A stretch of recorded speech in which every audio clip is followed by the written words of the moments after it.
À l'occasion de la Journée internationale de l'élimination des violences sexuelles en temps de conflit, Avocats sans frontières Canada et la société civile ont interpellé le gouvernement sur la situation des victimes et survivantes des crimes sexuels perpétrés en 2012 dans le nord du Mali. C'était lors d'une conférence de presse animée avec Wildaf Mali et le collectif Crit Care ce lundi à Bamako. Les trois organisations ont vivement appelé le ministère de la Justice et des Droits de l'Homme à saisir les pôles judiciaires spécialisés afin que les procureurs s'engagent activement à prendre des mesures urgentes et idoines pour résoudre ces situations tant inquiétantes pour les victimes et survivantes. Les trois organisations estiment que depuis 2014, les survivants attendent une réponse judiciaire et se questionnent sur ce qui peut être réalisé en termes de réparation administrative.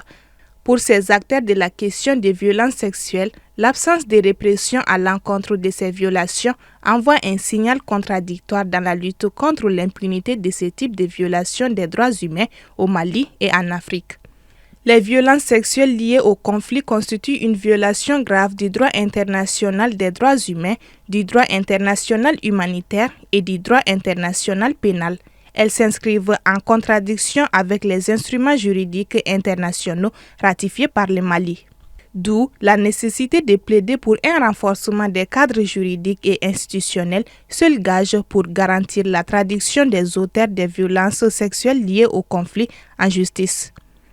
Au terme de son mandat, la Commission Vérité, Justice et Réconciliation a enregistré 3 900 cas de victimes des violences sexuelles liées au conflit au nord et au centre, selon la présidente de la Commission nationale des crimes du Nord, Mme Fatoumata Touré.